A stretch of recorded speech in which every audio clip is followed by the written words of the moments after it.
the Dirty Sports Podcast. I said, welcome to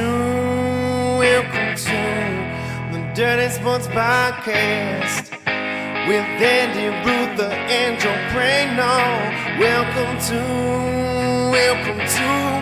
the Dirty Sports Podcast. Welcome to the Dirty Sports Podcast. I'm your host, Andy Ruther, coming to you live from Cincinnati, Ohio, with my co-host from Port Hueneme, California, Joey No Chill Prano. Hello, Andy. Good morning to you. Morning. Yeah, man. Yeah, man. Last day of June, brah. Oh, yeah, bro. Fuck. Summer's flying through already, huh? Yeah, it really is. July Really 4th. is. Next, what is it, Friday? This Friday. Yeah. Yeah, man. It's already here. And you got a birthday the next day, right? That's right, yeah. Charlotte, same day. That's crazy. Yeah. And so we're doing a triple birthday because our friend Jen of Jen and Brian fame, also July 5th. Oh, wow. Yeah. PD Hair and Teeth, Pete Giovine, also July 5th. But I don't think he'll be making it out to the beach. This is a popular day. Yeah, I guess so. A lot of banging going on 9 months Yeah. earlier, whatever. RZA, July 5th. Are you a guy? My guy, yeah, exactly. I believe P.T. Barnum, also July 5th. The Circus King. Yeah, that's the and there wraps my famous July 5th birthdays. That's all I know. That Barnum one's pretty interesting, bro. Well, there's like and any guy here who's ever dated a chick who's into like numerology or whatever, there's the birthday book. You ever read the birthday book, Andy? The big book of birthdays? There's like a birthday book that's like, I mean, it looks like the Encyclopedia Britannica.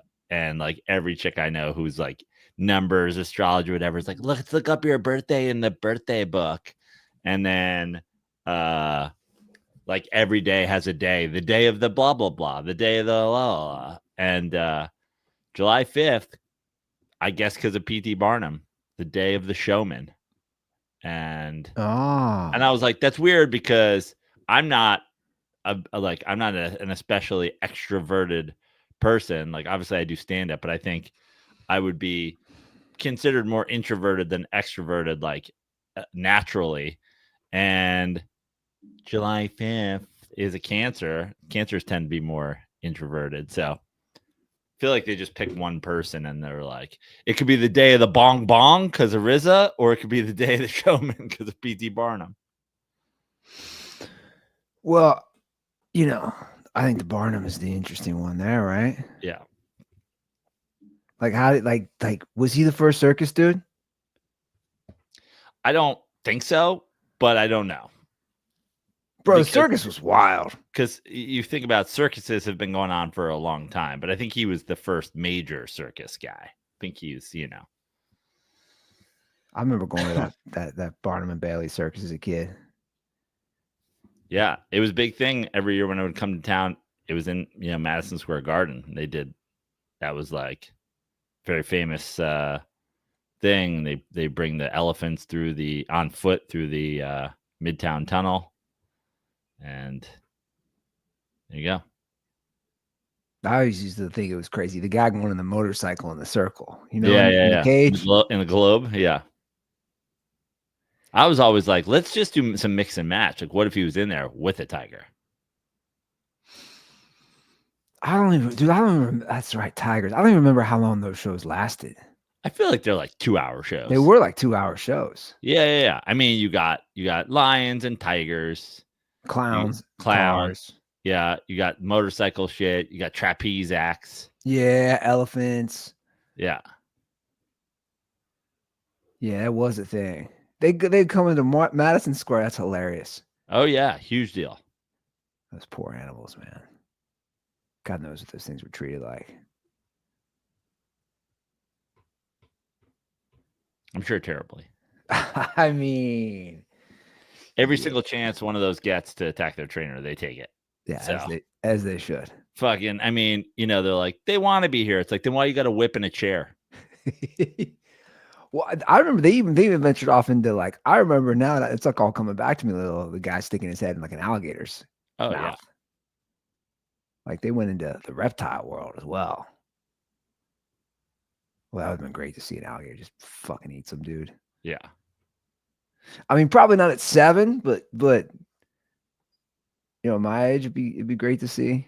It's just so funny. Like, imagine too, like the building of the Barnum and Bailey Circus, where there are people like, "Hey," and it's like, "Yeah," it's like, "I got a thing for you," and they're like, "Oh, what are you gonna do?" It's like, "Well, I know you guys are big into the trapezes, and that kind of the flying trapeze stuff. I know that's a big thing for you guys. I got a lion," and they're like, "All right, what are you gonna do with it?" He's like, "I don't know." Whip at it, make it sit and shit. And they're like, "Yeah, fuck it, you're in." And then they do that for like 75 years. And this guy's like, "Hear me out." And they're like, "What's your deal?" He's like, "I got a motorcycle, but I ride it in a fucking circle." And they're like, I'm not even really picking up what you're putting out. He's like, "Oh, it's like a graded globe. And I just ride inside it." And they're like, "Tigers and trap. Yeah, that tracks." Then 11 dudes show up with a small car and they're like, "Hear us out." We came together. And they're like, "What do you mean you came together?" They're like, "We came together in that." They're like, "All right. Have you thought about spraying each other in the face with seltzer?"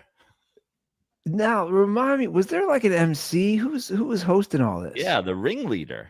That's where the term ringleader comes from. It was the 3-ring circus.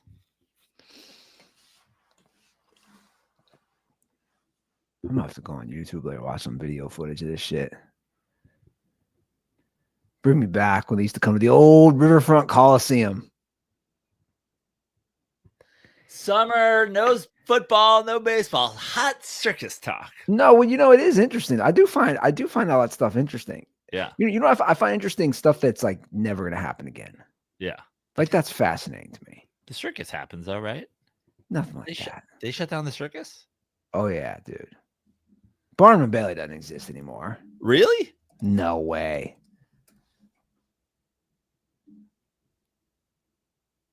Yep, defunct since 2017. Wow. In May 2017, this is according to Wikipedia, with weakening attendance and many animal rights protests, called it, and high operating costs, the circus performed its final show at Nassau Veterans Memorial Coliseum.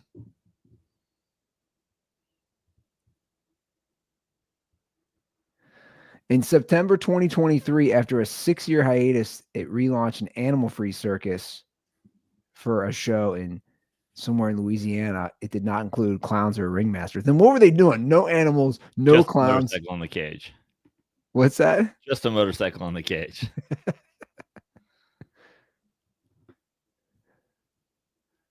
Animal free, no clowns. Just trapeze and motorcycle in a cage? Yeah.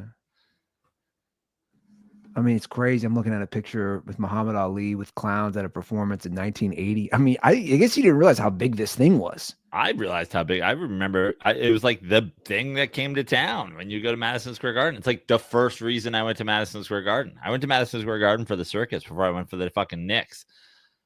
They're like, "You want to go to the Knicks game?" I was like, "Where do the Knicks play?" And they're like, "Where the circus is." I was like, "What?"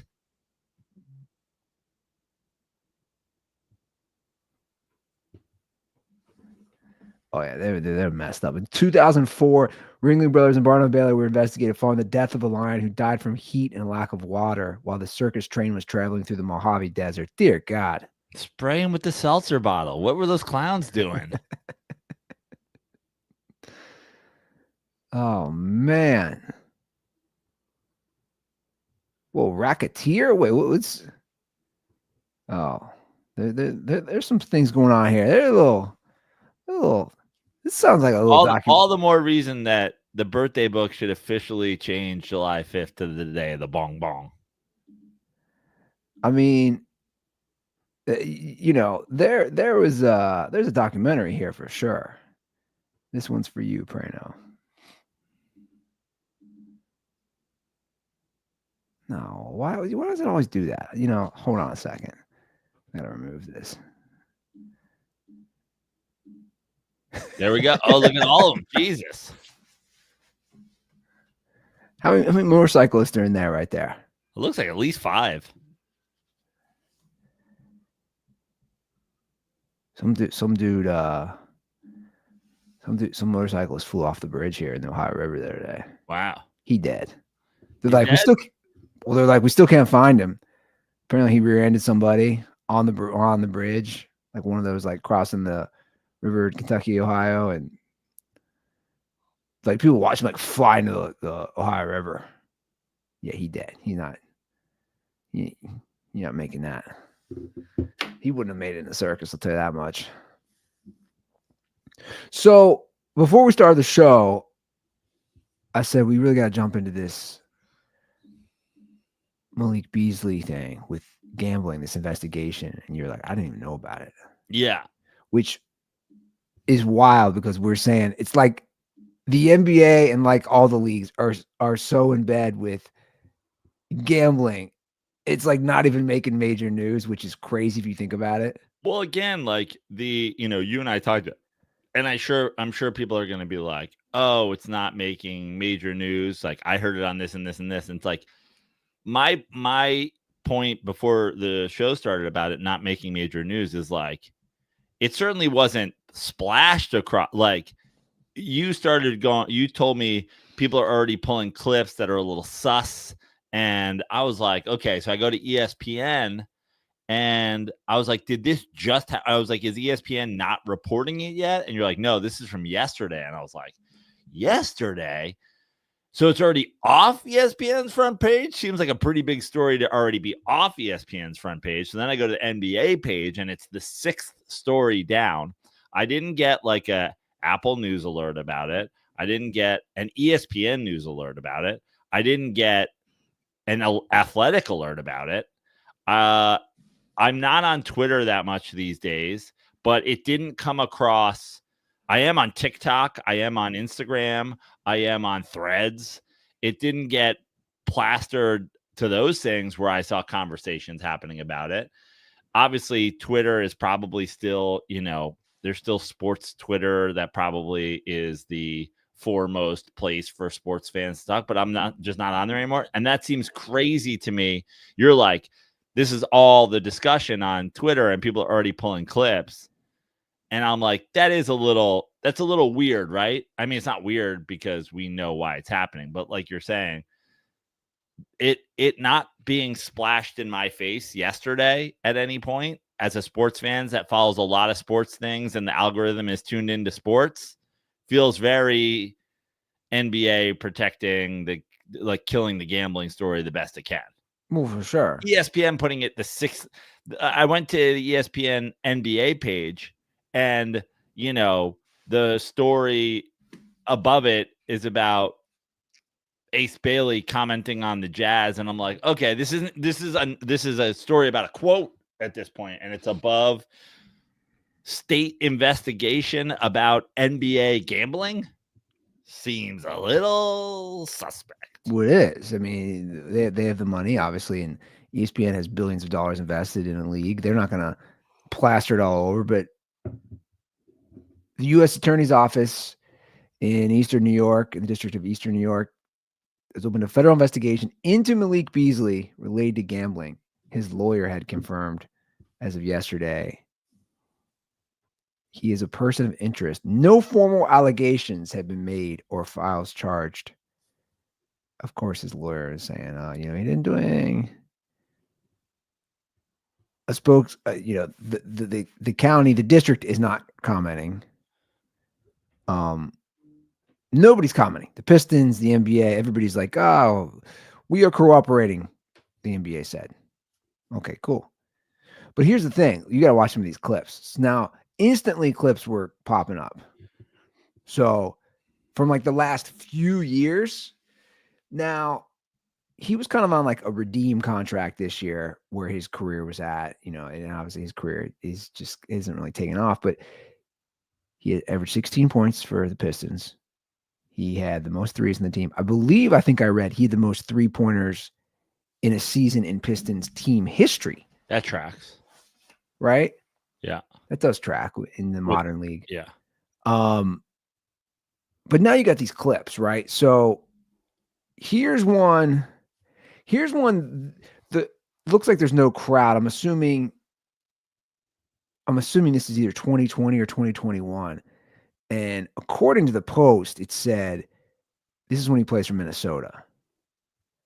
They're down 9. This is shady. They're down 9 at the end of the game, and the spread is 8.5. Watch this shit. You're like, why would he do this?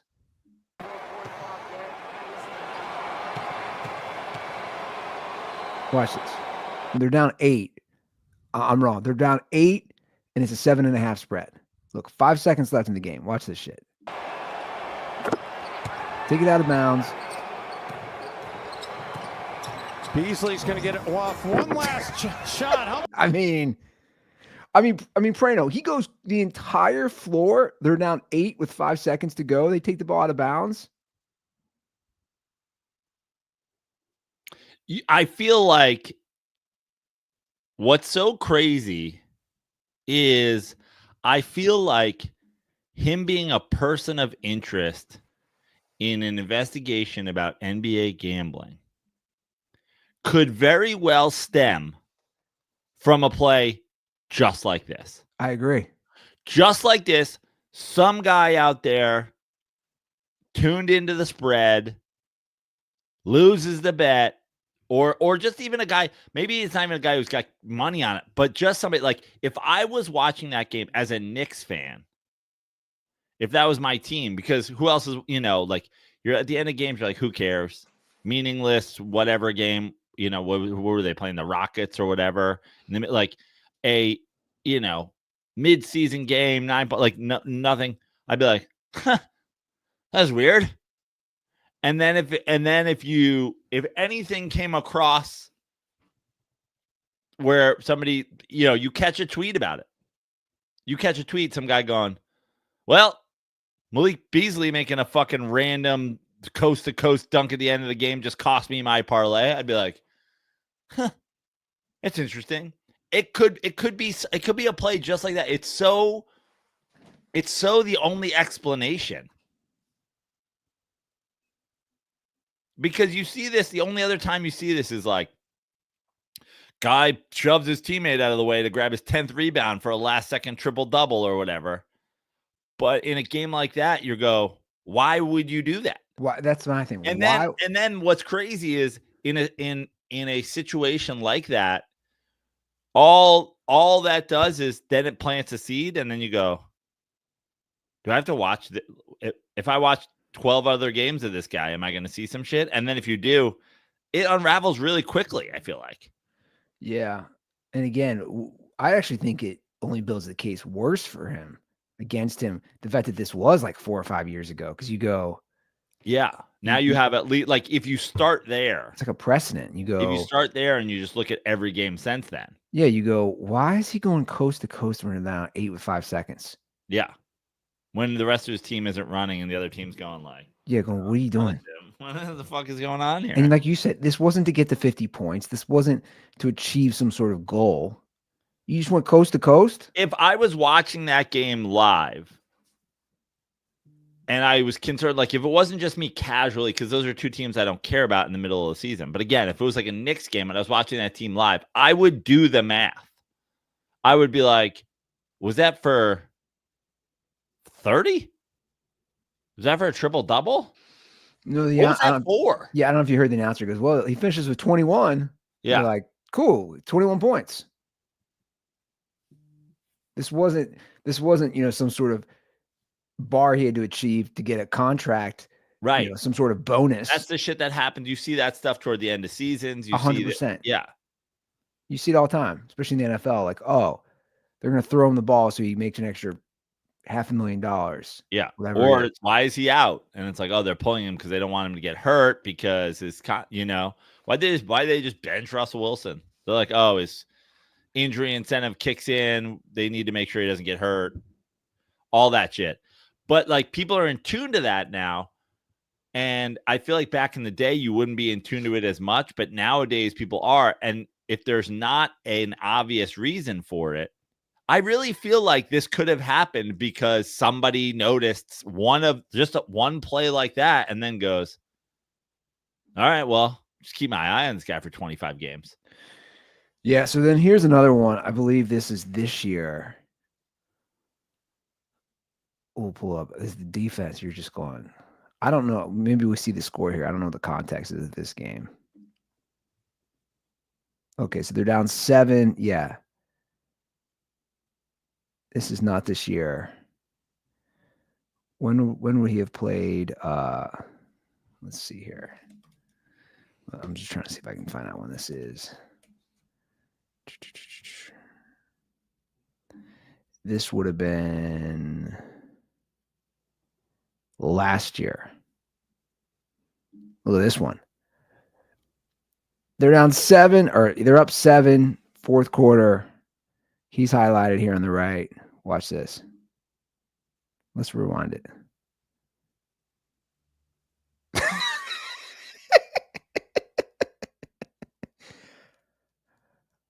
I mean, what's crazy about that's pretty bad. Dude, what's crazy about shit like that is you catch your coach on the that could cost you a career, dude. Like he's not LeBron. He's not Steph Curry. He's Malik Beasley. Like you just go, can't win with them. You know what I mean? Yeah.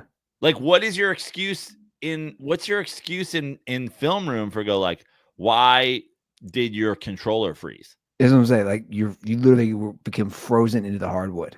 It's crazy. I mean, you keep watching it. It doesn't track, man. And now people are even going back to the final play this year. What's funny is like the funniest part about like a defense is now if you get deposed and you have to like talk about this, you just go like, no, I just suck. like yeah. What's your excuse? Like I suck at basketball. Oh, okay. That's what we're going with. Yeah. Sometimes I just suck. Okay. Or I just give up. I don't try. Yeah. Like I don't know that excuse there. I didn't try. I was lazy. I just didn't feel like playing defense. I just didn't feel like it. And then you have the last play of this year, which I mean, obviously we've all saw this play. This we saw this live. This is a tougher one to like fake. I agree.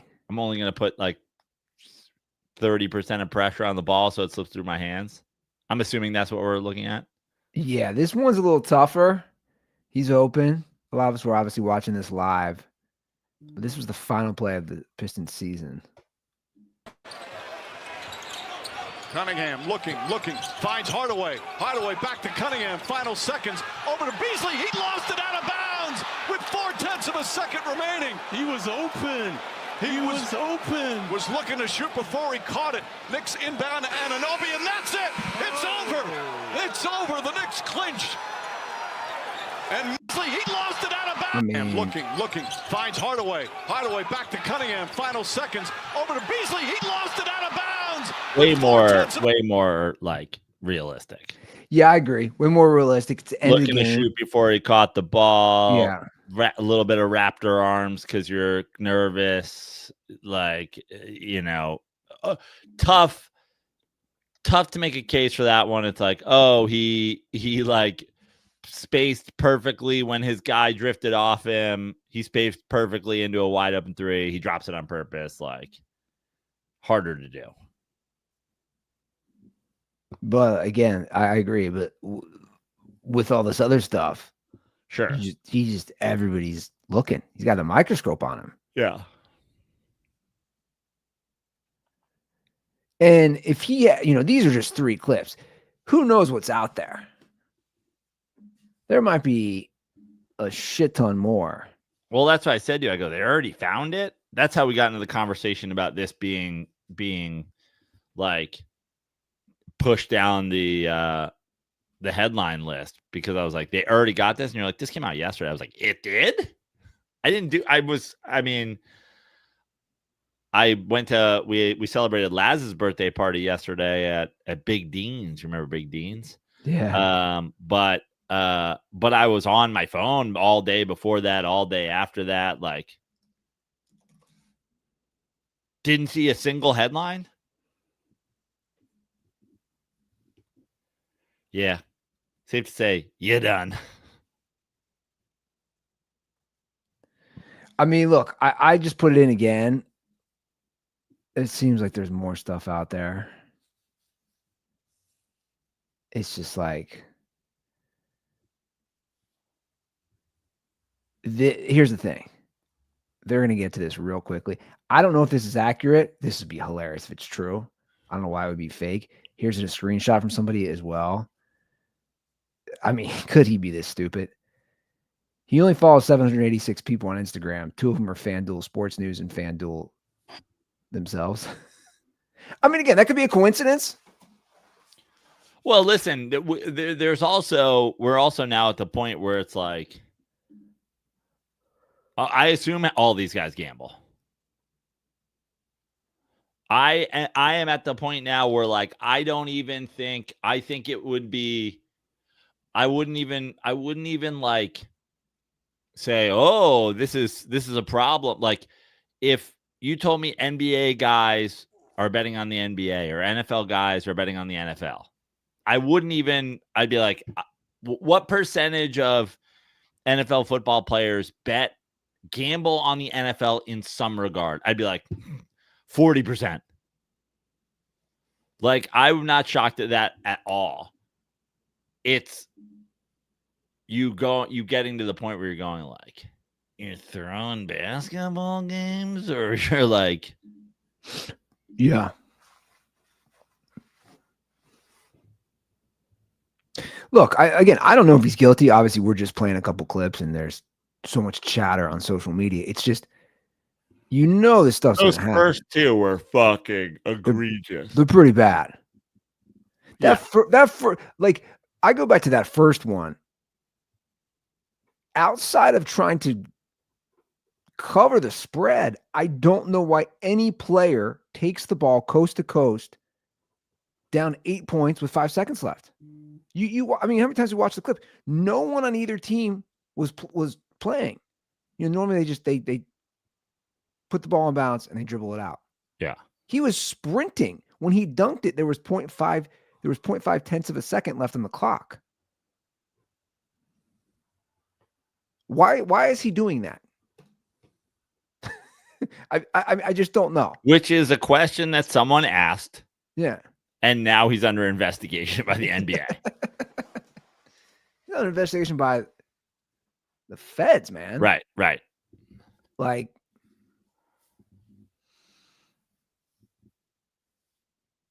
and he's probably the most prominent player so far. Porter was a borderline NBA roster guy who fell in and out of the league, but it's like, this shit's going to happen.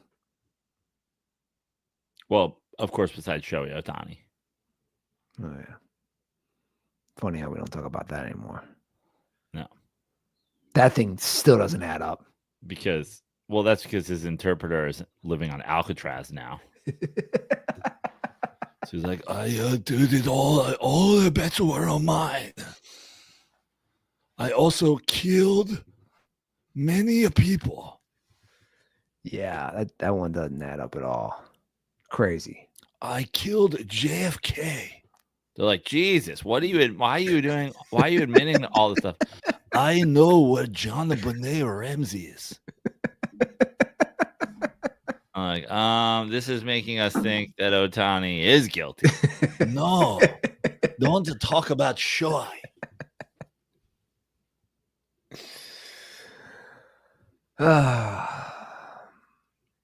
Hey, let me ask you something. Sure. You think the Cincinnati Reds, talk to me about some baseball, some local stuff here for me. You think they have a shot at making the playoffs? Yeah, for sure. Everybody was so down on them not that long ago. All they needed was fucking Tito to get a fucking fishing boat chair in the dugout. I know. See that shit? Yeah, I did. It's amazing.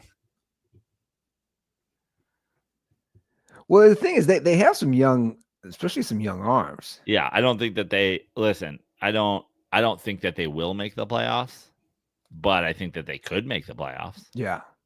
It's all about getting hot. You know, teams go through stretches as Your boys. Yeah, as What, 3-13 of the last 16? It's a goddamn nightmare.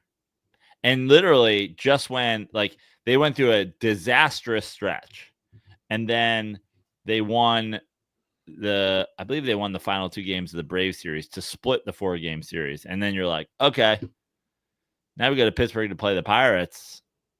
All of a sudden you sweep, you're back. All of a sudden you've won 5 in a row, and they get swept by the Pirates and get outscored. I think it was the biggest run differential in any series in Mets history. Like it's the worst they've ever lost a series.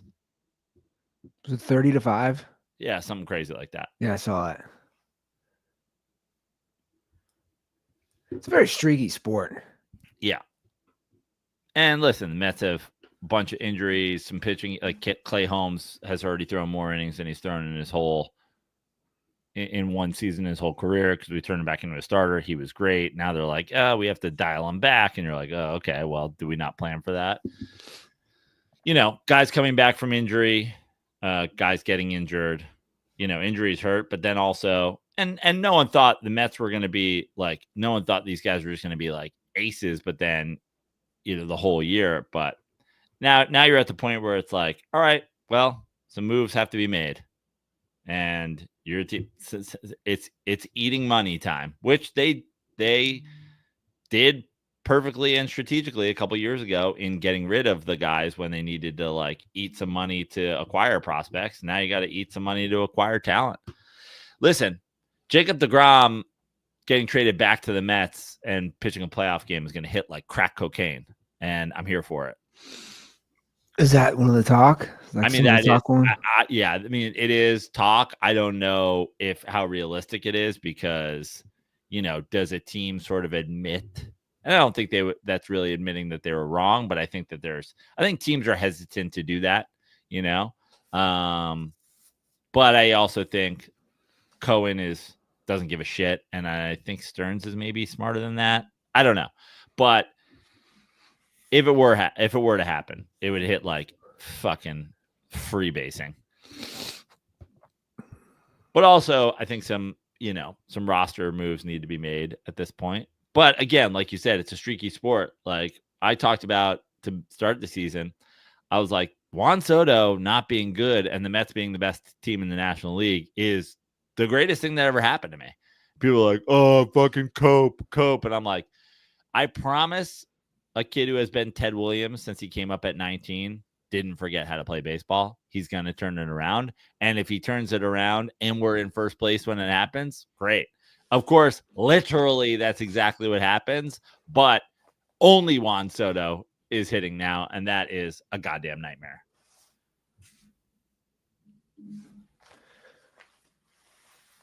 I was looking one of the contract negotiations up with the players union in Major League Baseball. Is it next year they're going to negotiate again?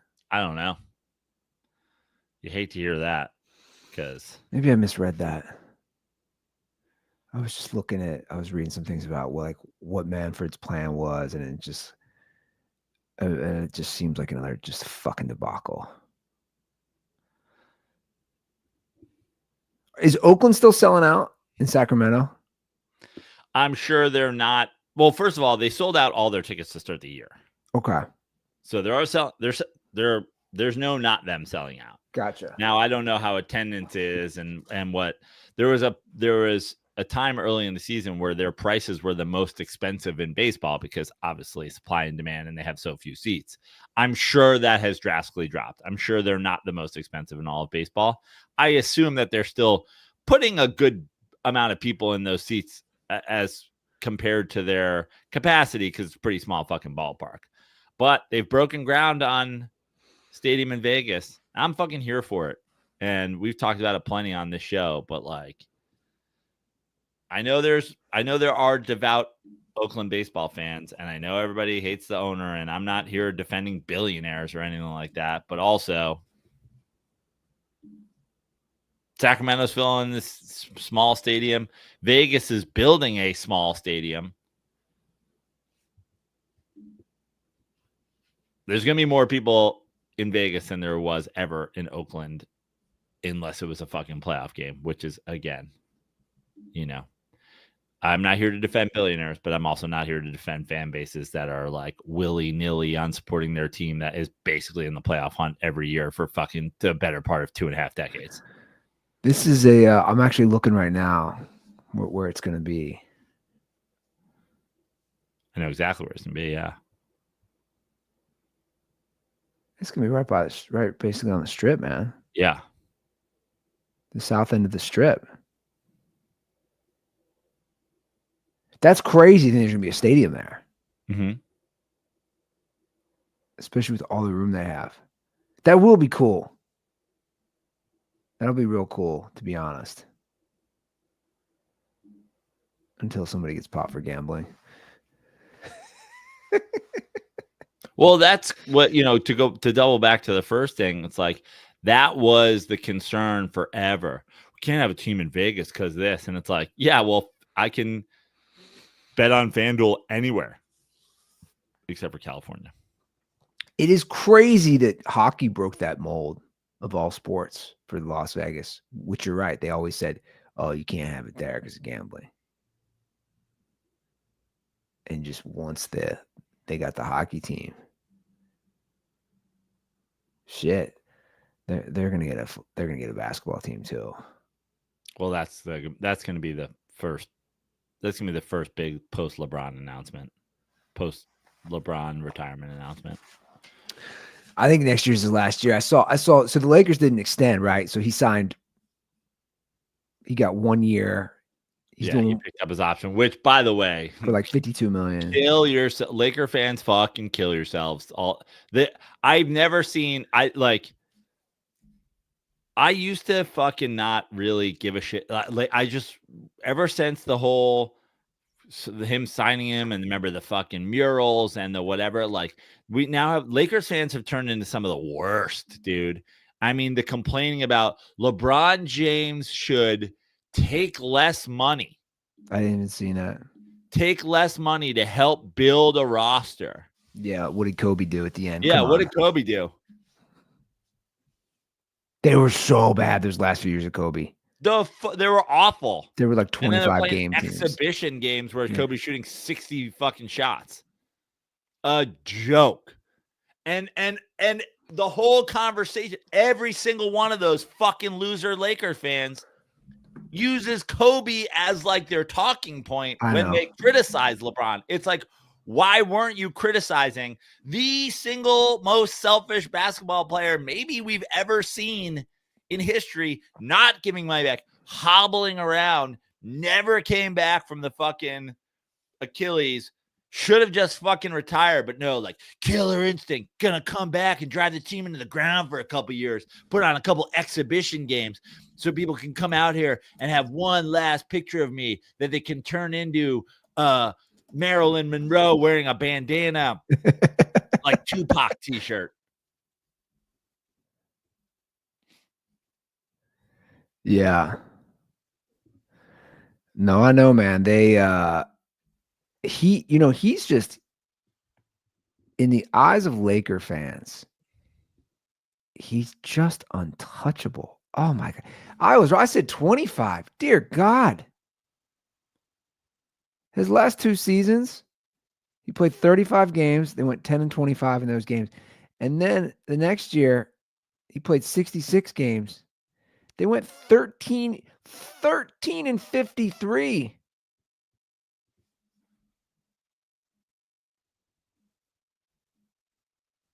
That year with Kobe. God, they were so bad. Yeah, man, he's just untouchable in their eyes. You can't. But being untouchable in their eyes is one thing, and then using him, like, you're just going. You're saying, why couldn't you be more like Kobe? He's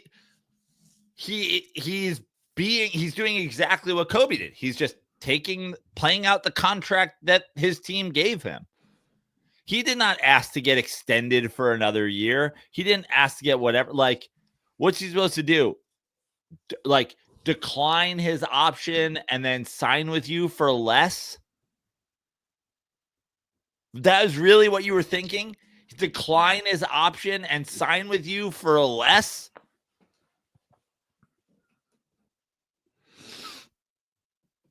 Yeah, it would be the only viable option at that point, which obviously he could do. I don't really care. Like, it's great when guys opt to play for less, and you see it.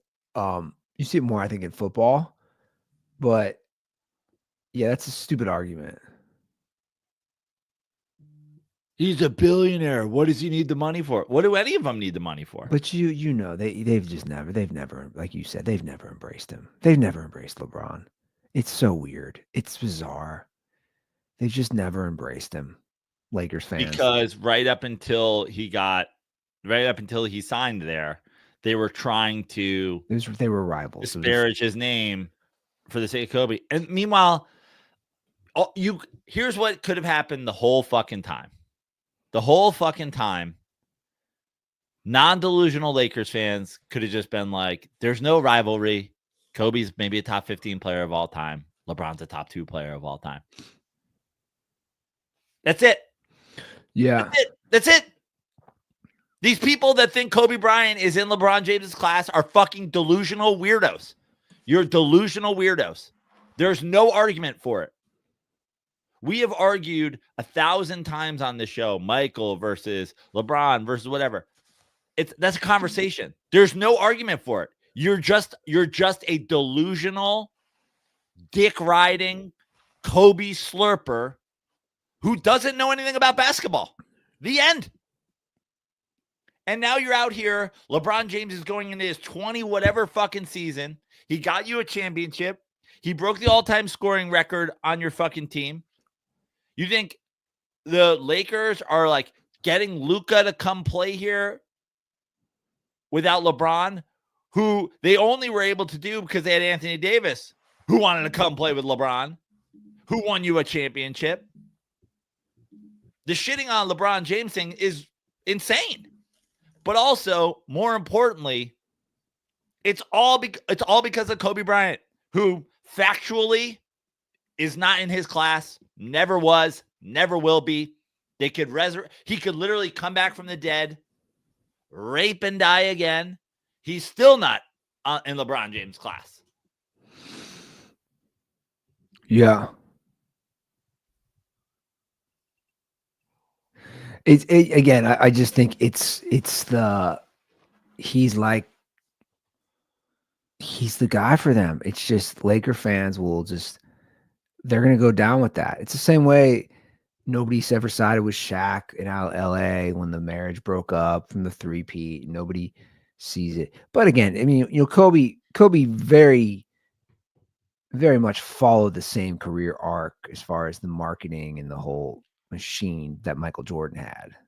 And it worked, and it worked great. All the commercials, all the thing. I was part of it. Remember, I was all like, oh, Kobe, Kobe, Kobe, Kobe. I moved to LA, Kobe, Kobe, Kobe, Kobe. And then it's like, as things play out, you see, okay, maybe this is a lot more hype than what it really is. And you start reading books and you're like, God, this guy was an asshole. And you look at the numbers and you say, oh, he wasn't ever what everybody says he was. And I don't give a shit what Charles Barkley or some of these old heads say. Guys, Kobe has one MVP at the end of the day. One. And that one's questionable. Like, very good argument that Tim Duncan should have won that year. Well, we also have all the years, like you talk about, you look at all the years we have recently, like this year even.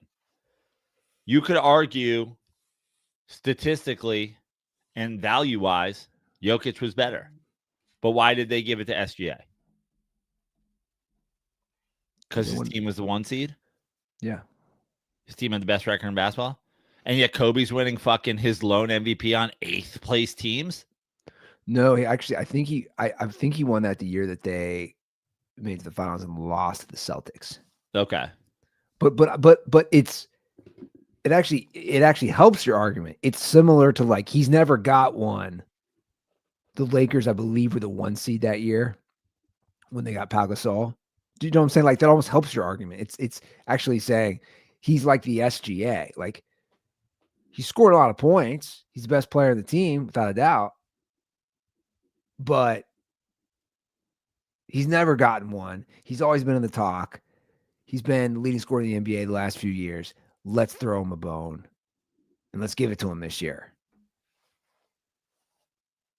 That is something that I always do find interesting involving the Kobe discussion is the lack of MVPs.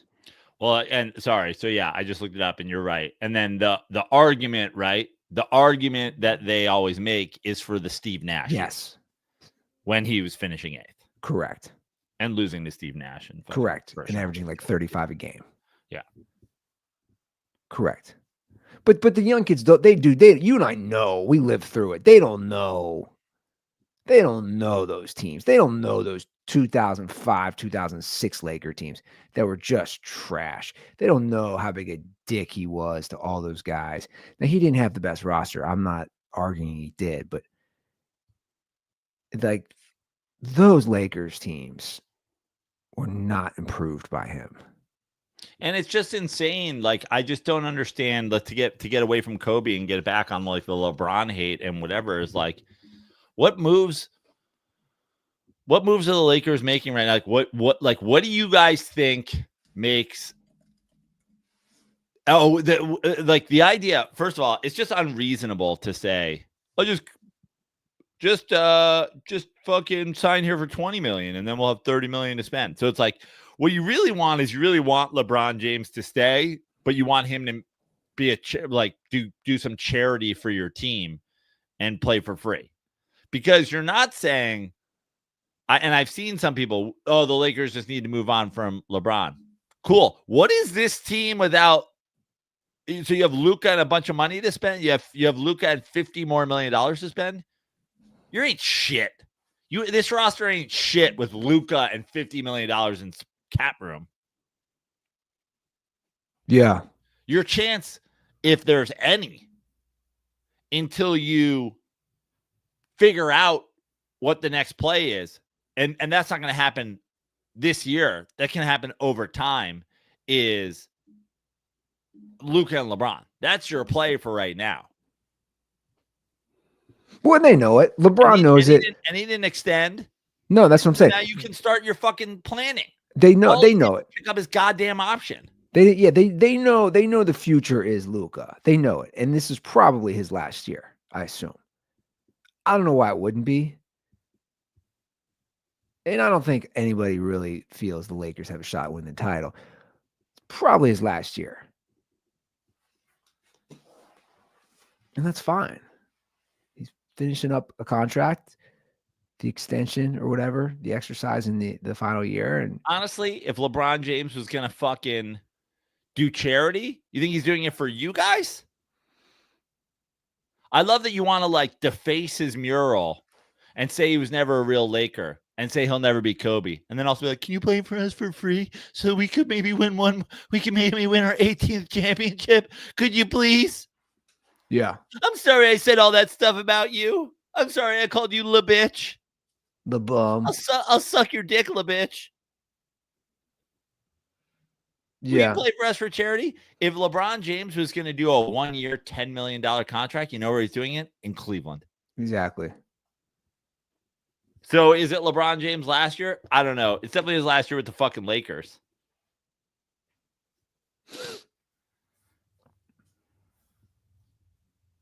Lakers fans are pretty obnoxious. This is just so stupid. This is just so dumb. Well, listen, here was what I've learned about sports fans in LA since I came to LA, because you don't really know it when I moved here in 2010. There wasn't internet culture, the conversation. There's not people exposing themselves online, whatever. Here's a simple fact. And this is one of the things that, certainly as a Mets fan, the Giants football's always, I think there's a high casual rate in NFL fans. But when it comes to basketball and baseball, and then obviously football, LA fans are casual as fuck. They're casual as fuck. Anytime you're here and you get a conversation with LA fans, you're like, oh God, why did I start this? Why did I start this conversation? Yeah, that's true. It's like you don't know what the fuck you're talking about. Yeah. I think about the teams I'm a fan of. Knicks fans, for whatever you say about them, knowledgeable. Mets fans, very knowledgeable. Mets fans are a very knowledgeable fan base.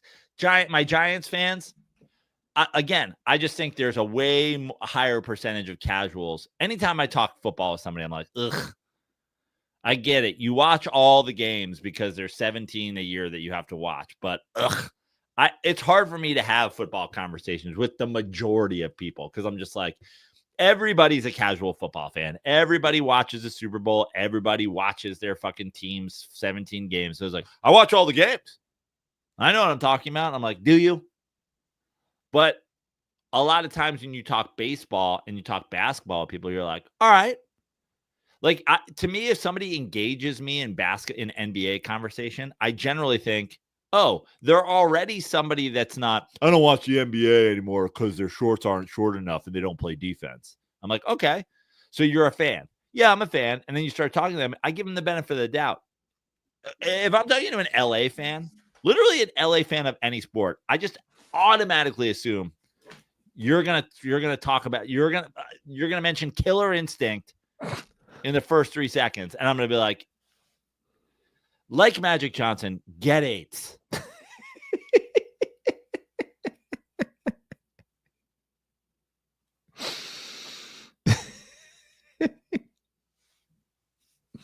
For sure, they're mentioning Killer Instinct. For sure.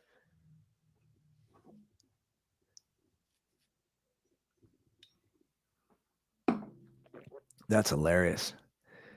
We have another Coach O update. The Coach O shirtless tour is continuing. The Coach O drunk, just loving life, won a title, gets fired, drops his wife. Here we have Coach O. He's at I believe he came back to Louisiana for a wedding. Watch this drunken debacle. Go Tigers and roll away! I'm assuming the person. I also just love the caption. Louisiana weddings hit different. Just one's Coach O's at. Like, what are you talking about? Why are you acting like Coach O goes to every wedding in Louisiana? Did he say roll Wayne? Like the person getting married was Wayne? And he's from Bama? I don't know. Anyway, watch Coach O. Why is he taking his shirt off?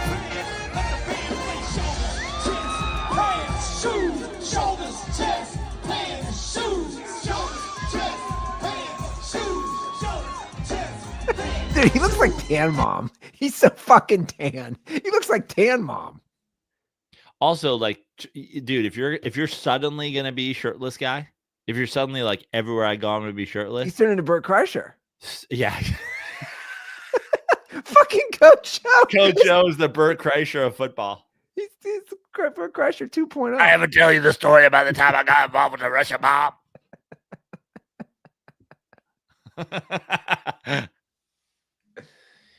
If you're gonna be shirtless guy, have the forethought to unbutton your cuffs first.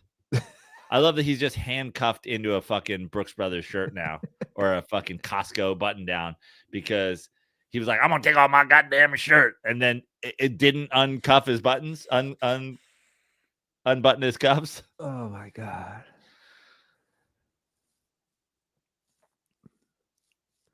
You know those two, that they're gonna connect at some point.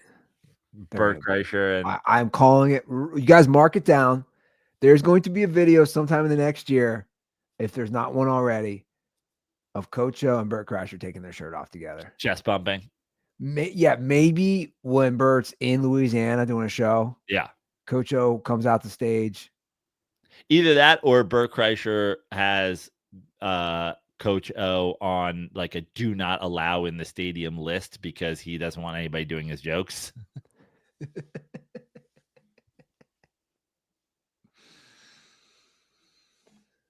Let me tell you a made-up story about my daughter that I just wrote down while I was on my way here. That absolutely didn't happen, but it would be funny if it did.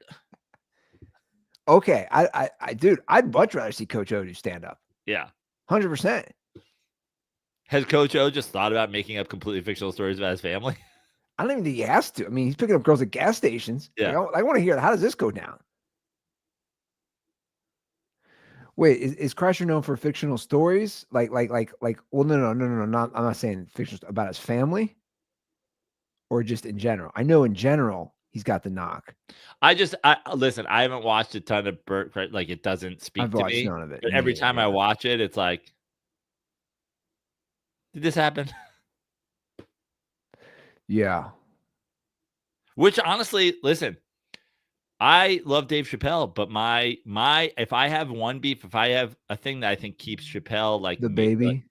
No, just all like, like he'll take you on these like long stories about like, and we're sitting there with my, my son's teacher, and then she's taking us through this, and at the end he slapped her in the face, and you're like, all right, what? Like he's like every long Dave Chappelle bit has like it's great, and there's like layers to it, and there's punchlines throughout, and whatever, and then it's like an SNL skit that they can't get out of. So he's just like, they slapped her in the face. It's like, did he? Yeah, baby, why are you here selling drugs? Yeah. Did your 12-year-old son slap his teacher in the face at the end of that? And then when he was on the bus, this guy took his dick out. He jacked off on everybody. You're like, all right. But he's like great at setting the scene, and he's great at thing, and he's great, and there's punchlines along the way, and he's good, and he's all of them like they tend to have points or whatever.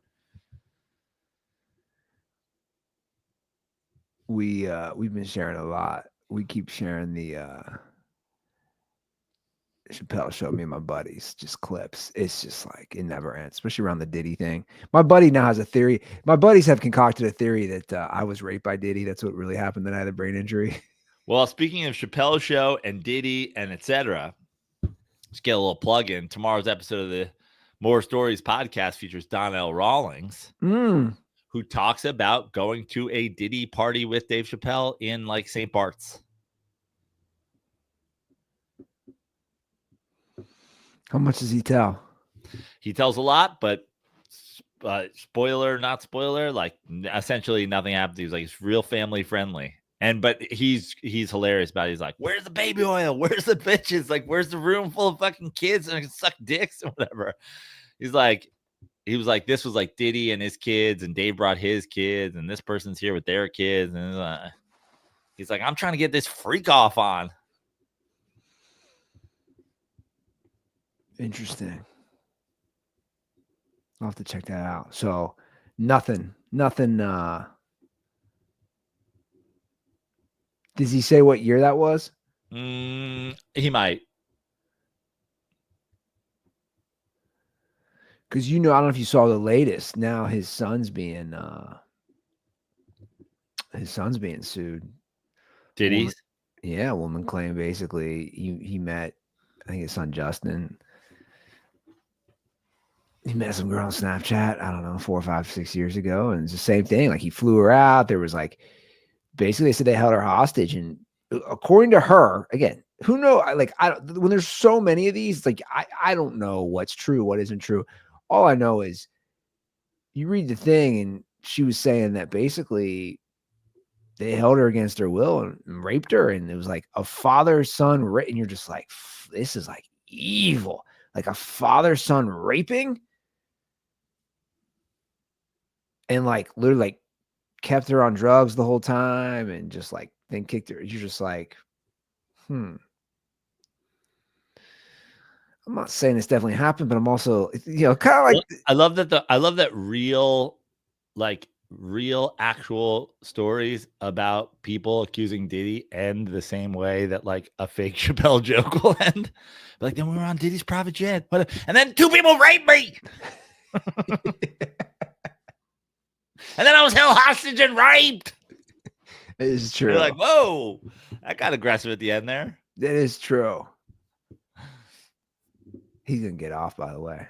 You think so? Well, that's been my claim all along. Of like, was he charged? Again, I don't know enough about this stuff, but just like, was he running a whole like operation here. I think they've already dropped certain things. But yeah, I don't know. He's gonna get off and then he's gonna do a tour. Who we're gonna go? It's gonna be sponsored by Johnson & Johnson baby oil. Yeah, man, it's all so much.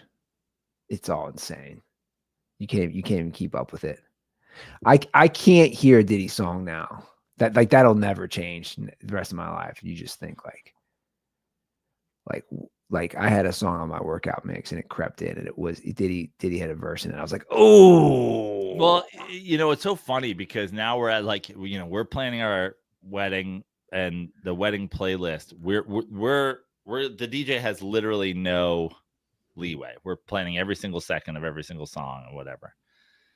And then it was like, she's like, Michael Jackson.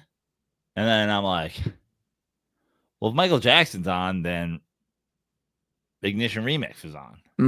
And she's like, and I'm like, hold on a second.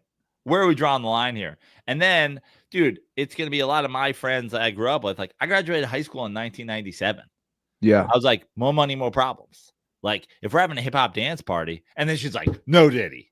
And I was like, I think we need to set a line in the sand here. I'm going, no Diddy, no R. Kelly, no Michael Jackson. I'm fine. We have plenty of music for that. But like, where's the line here? We're doing no Diddy. Right now, we're at no Diddy. Yes, Michael Jackson. And R. Kelly is like, I think maybe R. Kelly. I think in the end, we maybe vetoed R. Kelly because we were like, well, we have more music than we need. So we don't need it. And then I'm like, but also, don't we need it? But I'm fine. I'd be like, take them all off. I can happily be like, we have none of that. We have no problematic, like openly. I'm sure there are problematic artists in there. You know what I mean? would say you could really go down it though if you wanted to. Yeah. With everybody. Sure. Which like we talked about the whole thing. So like Brown Eyed Girl, I was like, Van Morrison's kind of a cunt now. Like I was like, it's a cliche song. Like, yeah, like, do we need it? But then I was just like, you're like dead set on like Michael Jackson. And then I was like, what if we go Jackson 5 and not Michael Jackson? You know? But I was like, I'm fine with like, we have more music than we need. So I was like, if somebody jumps, she also said no Kanye. So Kanye and Diddy were like, no. And I'm like, okay. No Michael Jackson. And she was like, no, Michael Jackson's okay. And I was like, what are we doing here? I just kind of, I personally gave up. I was like, for a minute, I couldn't hear Michael Jackson. Then I'm just like, what am I going to do, dude? All these guys, like, doesn't mean I won't think about this stuff, but song's a song. I don't know. It's tough. It's tough to separate. I mean, I know you can. I know all it's we could do. We do have a call we'll get to here in a second. We got a trade. We got an NFL trade today. This trade made little sense to me when I saw it. And then also I was like, here's what I like about it. So Jalen Ramsey, everybody's looking at the Jalen Ramsey for Minkah Fitzpatrick. But what I like is, and I don't know why nobody's talking about this, Steelers get Jonnu Smith. Yeah. Who caught about 900 yards, 88 balls. I'm like, Aaron Rodgers loves the tight end. Like, why is nobody talking? He made the Pro Bowl last year. And they already have, what's his name? Pat Freiermuth. So it's like, I read multiple articles. Not a single one, every single one said, this doesn't help. Even, this is what blows my mind about like some of these mainstream media guys. I watched a video, and I don't normally ever watch it, but I watched a video of ESPN and all the fucking talking heads. And they literally the one guy goes, I don't know how an aging Jalen Ramsey helps the Steelers offense. I'm like, hey, fucking retard. Jonnu Smith does. Right. Listen, on paper, like you said, the two defensive backs are like the headline of the thing. And at first, this is like you said, before I even got to the Jonnu Smith part of it, I was like, those guys for one another? I don't really get it. And then I said to myself, I go, but I bet you the Steelers win that trade. Like, I was like, I don't really get what they're thinking, because like Minkah Fitzpatrick feels like he's longer. He feels like he has more of a career ahead of him than Jalen Ramsey. But I was also like, but I am gonna, if I had to bet on which team wins this trade, I'm not going with the Dolphins. And then I opened it up, and like you said, they're getting a tight end, and I'm going, now I definitely think the Steelers won this trade. Yeah. Which obviously does help their offense. I'm Also, ready to... Minkah Fitzpatrick was drafted by the Dolphins, I think, and like traded out of there. I think you're right. And look, again, I don't think, again, Jalen Ramsey, I agree. Like you're 30, which is old for cornerback or whatever. Like you might have some spots. But like, I think perhaps I retained this from the article that I read briefly while I was walking the dog today. I think Jalen Ramsey's last Pro Bowl year was 2021. I think, all pro year, because Pro Bowl doesn't mean goddamn thing. True. That's true. Jalen Ramsey's last all pro year, I think, was 2021. And I think Minkah Fitzpatrick's last all pro year was 2022. So we're not talking about oh, Minkah Fitzpatrick is fucking all bro, God, year in and year out. That's and Jalen correct. Ramsey's like That's falling correct. off. Yeah, I just looked it up. And listen, Minkah Fitzpatrick is the better player. But also, Minkah Fitzpatrick played for the Steelers. Like, it helps. It definitely helps when you're on a Steelers defense.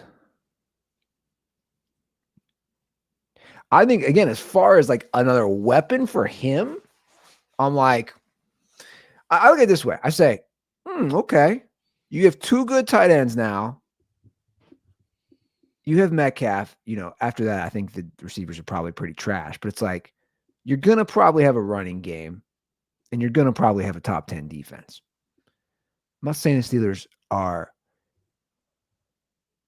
going deep in the playoffs, but I'm going to say, I'm going to double down on what I said. I think they finished second in the division.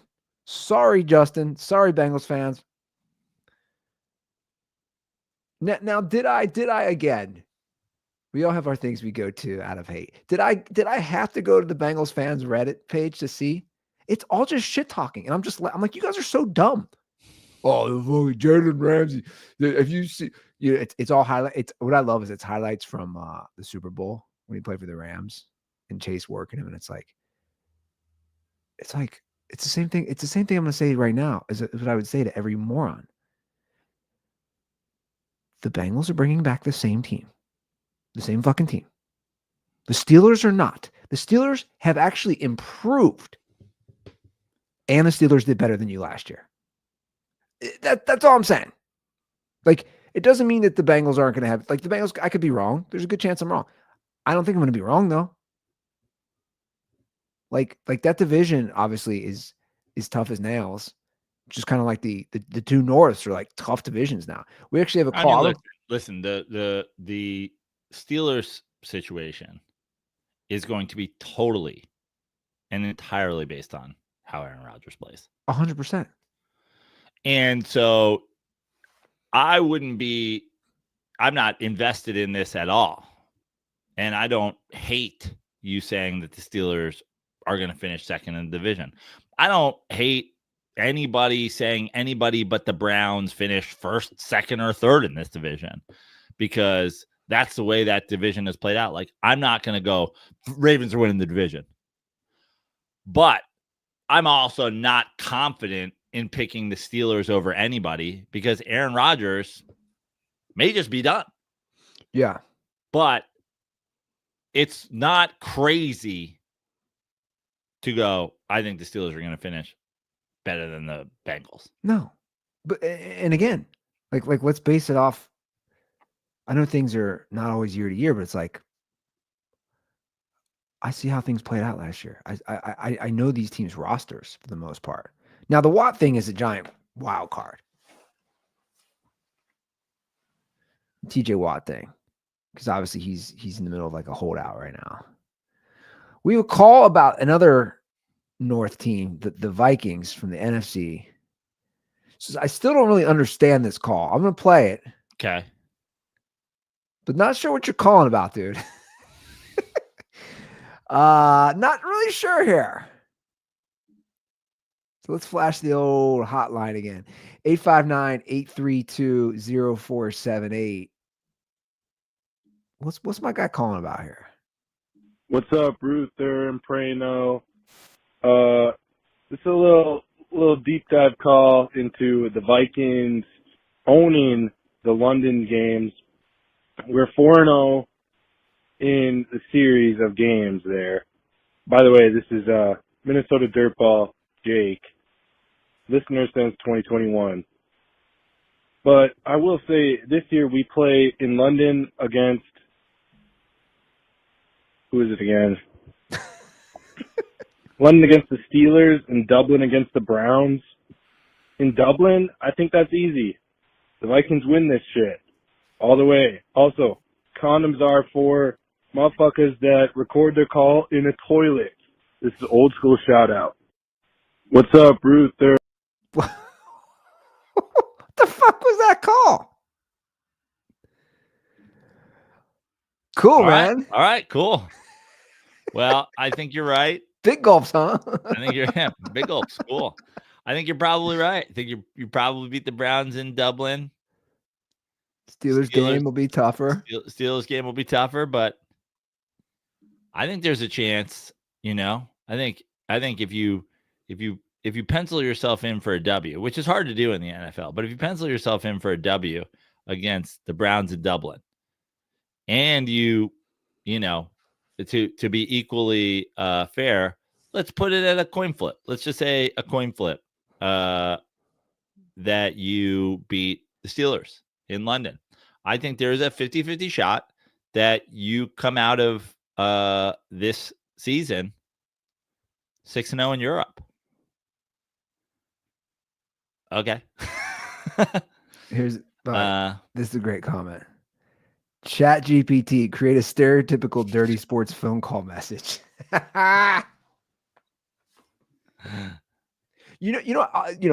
All jokes aside, I am actually looking forward to seeing how their season plays out. Just because they got a QB we've never seen. Yeah. It's like they have this insanely unexpected great season last year. Where they go 14-3? And the only reason that division is so tough, they finished second. It's like you go 14-3 with Sam Darnold. I think they're going to be good for sure. That's what I'm saying. And again, they actually played the smart move. You don't know what JJ McCarthy is. Obviously, your coach is a talented coach, and you've been able to see this guy practice, and you've been able to evaluate him in college, and you've been whatever. But no doubt about it, I think the smart move was not paying Sam Darnold. Yeah, I agree. And I hate to say it again because it's funny that there's so many Minnesota fans that have beef with me from my hatred, but this is what I was telling you the whole time. Stop paying quarterbacks that aren't worth the money. You think you have a good team. You have, Justin Jefferson. Your defense is better than it's I love you rolling out there a quarterback on a rookie contract that you may or may not believe in. Your old regime would have made Sam Darnold the highest paid quarterback in all of football, and you guys would have told me I was a hating piece of shit for not loving Sam Darnold. Yeah, I like the move too. We know what Darnold was. We saw in that playoff game. They got their asses handed to them by the Rams. The Rams, right? And guess what? And every fucking Vikings fan loves that they didn't do this, right?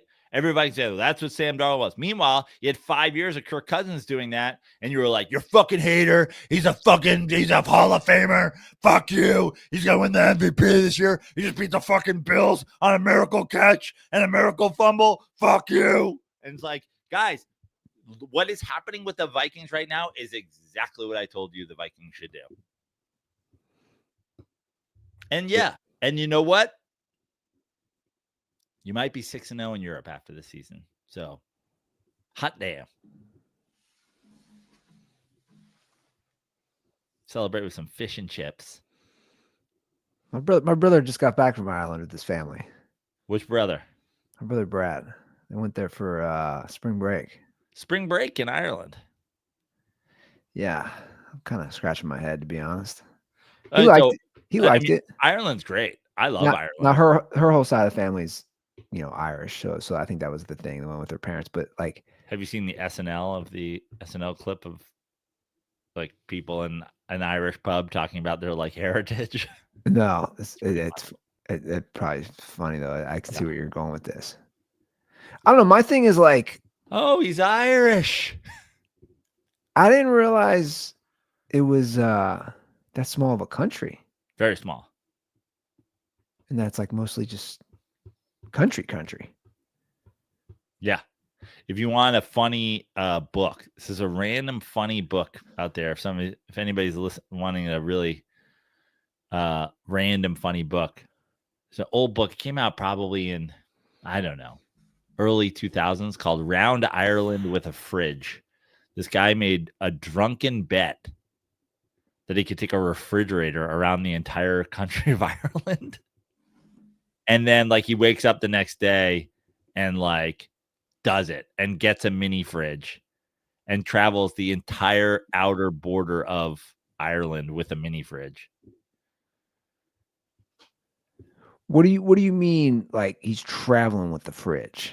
Traveling with the fridge. I think he's like hitchhiking with the fridge and shit. Like holding it? Yeah, like bringing it with him, carrying it on like a fucking.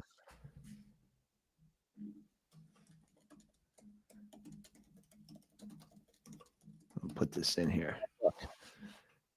Round Ireland with he's got a mini fridge. Yeah. When he hitchhiked around Ireland while reevaluating his life and career, he made a trip as a result of a 100-pound bet with a friend after he had seen a man in Ireland hitchhiking with a refrigerator. And his name's Tony Hawks? Yeah. No. Yeah. Oh, a film was based on the book. It was a fun book. But yeah, he saw a guy. That's right. He sees a guy hitchhiking with a fridge and then bets his buddy that he could like hitchhike the whole country with a fridge. Which again brought the reason I bring this up because you said how small it is.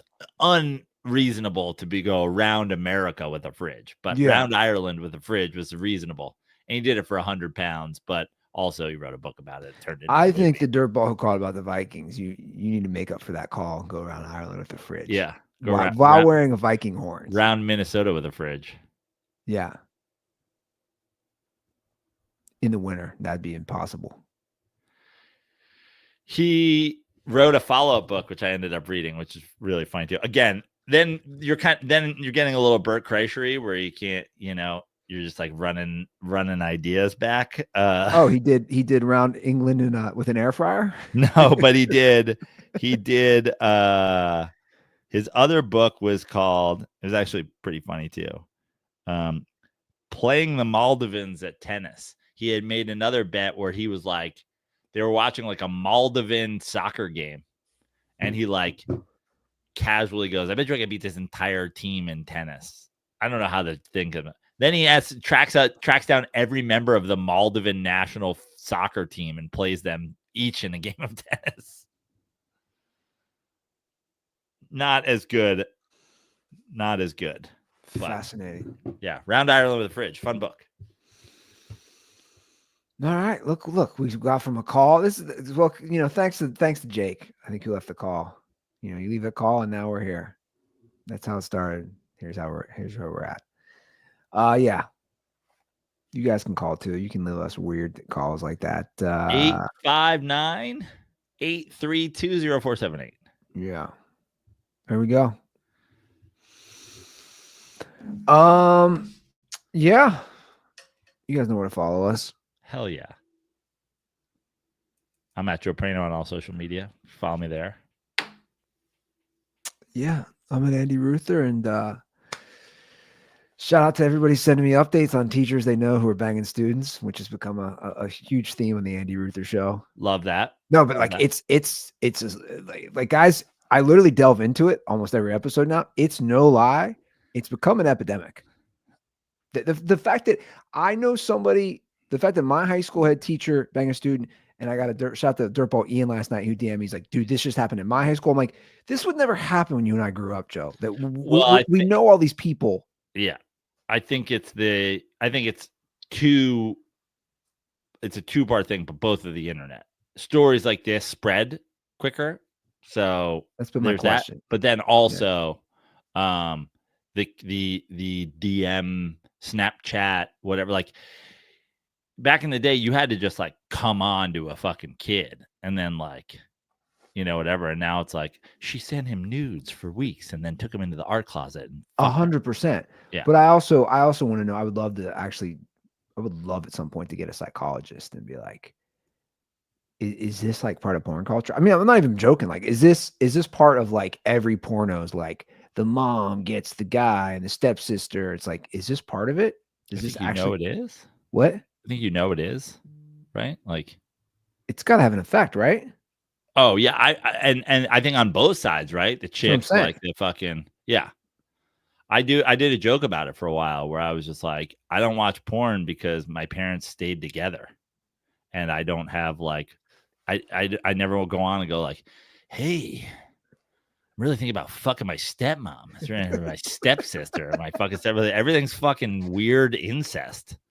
Like, there's no porn for a guy who just grew up with family he was related to. Yeah, that's true. It is. I need the porn that's like guy with regular family fucks a woman with regular family, not related at all. Yeah, no stepsister, no stepmom. No stepsister, no stepmom, no stepdad, no sharing room on vacation, no like fuck Jesus Christ. Man meets woman in public, end up having sex with one another. No familial bond. Yeah, that's not interesting, man.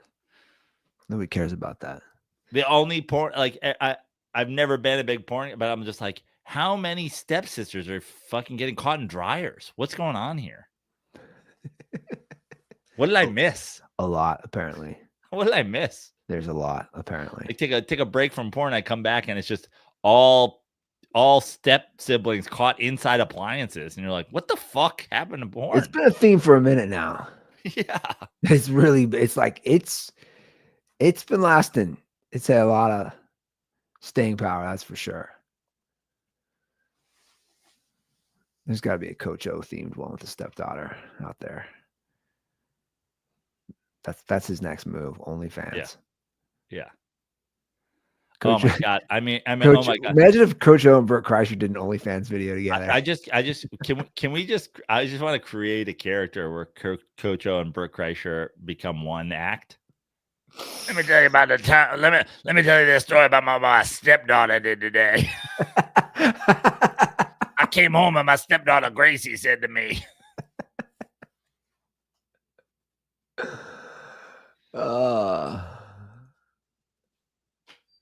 next week on Two Bears 1-0. Yeah.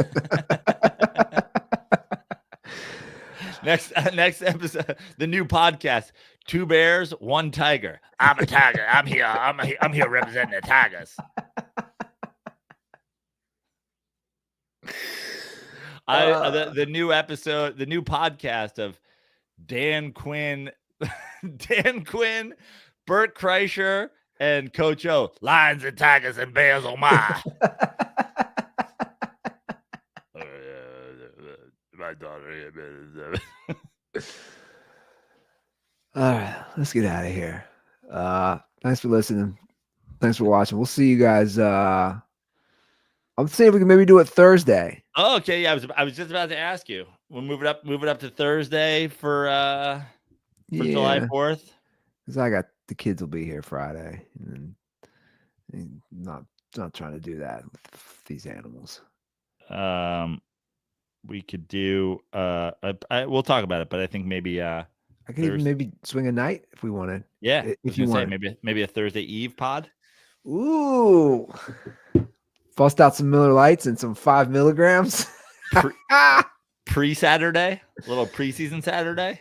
Ooh, yeah, okay. Well, yeah, we'll talk about it. All right, guys, thanks for listening. Thanks for watching. We'll see you on Thursday. Have a great week, and as always, stay dirty.